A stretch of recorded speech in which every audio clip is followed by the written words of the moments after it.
Como é que você gerencia seu tempo em 8 horas por dia, por exemplo, ao ponto de você, né, ser produtivo e conseguir executar todas as tarefas que você tem que fazer, cobrir tudo que você tem que cobrir e não deixar nada solto e ainda ter um pouco de vida no final. Então existe uma educação, né, na nossa área que diz que é normal você ficar até depois das 6, das 8, das 10 da noite e que é normal você sair de casa para ir dar um render no fim de semana, por exemplo. Isso não é normal. Então a gente pode já começar falando que ser produtivo não é trabalhar mais do que necessário, é trabalhar com o tempo que você tem disponível, que em geral, né, no Brasil é 8 horas trabalhadas por dia, né? Então como que você consegue produzir, né, ser eficaz em 8 horas? A primeira coisa é você aproveitar bem o seu tempo, né? Lógico. Por exemplo, se você, básico, você tem que acordar cedo, claro, né? Tem gente que começa a trabalhar às 9 horas da manhã, 10 horas da manhã.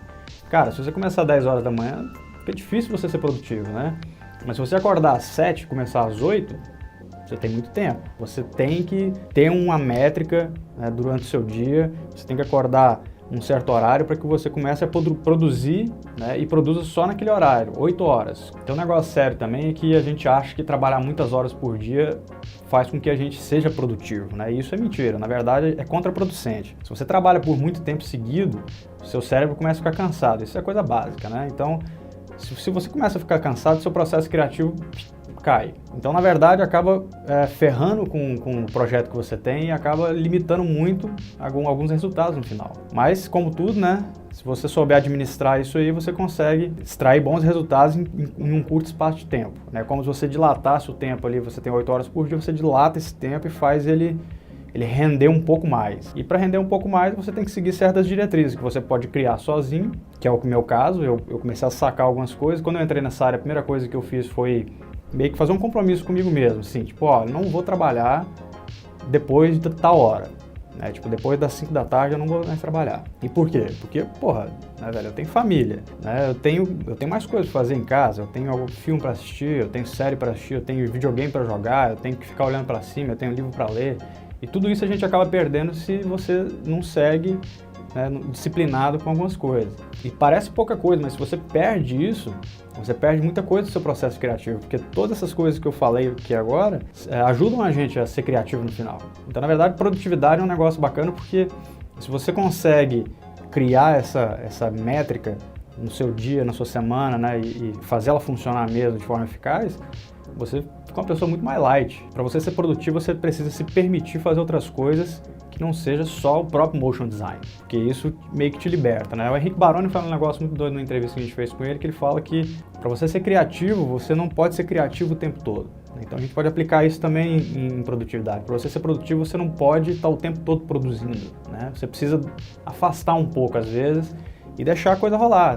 Chegar em casa e esquecer do trabalho que você tem que fazer e no outro dia ver o que faz. E aí a gente entra também na constância, né? Que é uma coisa que a galera todo mundo tem muita dificuldade, que é ser constante com aquilo que a gente faz. Ou seja, mesmo que você acorde cedo e faça as paradas que tem que fazer, tururu, a gente, pela nossa natureza mesmo, a gente é disperso e a gente acaba dando uma olhada no celular aqui, olha ali um Facebook, olha ali uma parada aqui.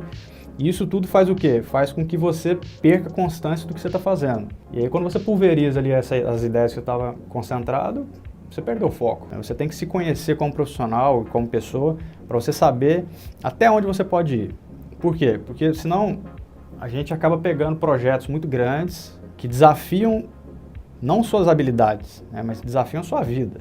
Então isso não é bom. Pode parecer legal no papel, mas isso não é legal. Saiba quais são os limites que você tem como profissional e saiba quais os limites que você tem como pessoa mesmo, né? Até que ponto você pode ir sem ferrar com a sua saúde, sem sacrificar sua família, sem sacrificar você mesmo. Aí você estabelece esse limite. No meu caso, eu estabeleci um limite. Eu começo a trabalhar às 8 da manhã e vou até 5 horas da tarde. Beleza? Fez isso? Cara, acabou. Não faço mais nada relativo a isso. Dificilmente eu quebro essa regra. Isso faz com que eu consiga manter todos os meus objetivos em dia. Eu sei que amanhã eu tenho que acordar a tal hora porque eu tenho isso para fazer. E eu sei que eu consigo fazer em X tempo. Né? Por quê? Porque eu me conheço como profissional e me conheço como pessoa. Então eu sei que aquilo ali não vai forçar a barra como pessoa, ou seja, minha saúde não vai degradar. E como profissional eu sei que eu consigo fazer aquilo naquele determinado tempo. Então aceite desafios que desafiam sua habilidade como motion designer, mas não a sua habilidade de viver. Não sacrifique a sua vida em prol de produtividade, porque não precisa. Você pode ser produtivo sem ferrar com nada disso. Você pode tranquilamente mergulhar nesse mar de produtividade aí e conseguir resultados estupendos sem se matar. O motion é só um pedaço dessa vida, né? O lance é saber conciliar. Conciliar uma coisa com a outra de forma orgânica. Mas o mais interessante é que você consegue ser bem sucedido na profissão, ou seja, ser produtivo, sem se sacrificar. E a gente esbarra em outro problema, é que para você conhecer seus limites, você precisa ter experiência de campo, que é uma coisa que às vezes você não tem, né? Você está começando na carreira, está estudando motion aqui, você está estudando motion e trabalhando como freela ou trabalhando numa produtora pequena, alguma coisa assim, e você está tentando conciliar as duas coisas. E aí você precisa ter experiência de campo para saber quanto tempo você leva para fazer certas coisas, né? E aí como você faz isso? Você, obviamente, precisa trabalhar. Mas se você não trabalha, você tem outras formas. Por exemplo, projetos pessoais. Eu fiz muito isso no começo. Eu fazia projetos pessoais a semana inteira, né? Eu estudava a semana inteira, trabalhava ao mesmo tempo. E sempre nas horas vagas, assim, né, que eu tinha durante o dia, às vezes durante um render, às vezes durante uma reunião e tal, alguma coisa assim, ou então um stand-by de um cliente, eu estava estudando. E aí, como na época eu não trabalhava com motion ativo mesmo, não era motion design, não conseguia produzir mesmo, porque eu ainda não tinha confiança, eu fiz o quê? Produzia projetos pessoais. Por quê? Porque daí eu conseguia, primeiro, aprender e, segundo, maximizar meu tempo. Na medida que o tempo foi passando e eu fui trabalhando com isso, eu aprendi que eu levava X tempo para fazer determinada coisa, e à medida que você vai ficando bom, esse negócio vai entrando na sua cabeça e você vai gravando. E quando entra um job aqui, você olha e fala assim, não, isso aqui eu levo 5 horas para resolver, isso aqui eu levo uma semana para resolver. E geralmente eu jogo para mais, né? Então, por exemplo, se um cliente me pede uma coisa, eu falo, não, isso aqui eu vou levar uma semana. Eu levaria 3, na verdade, 3 dias.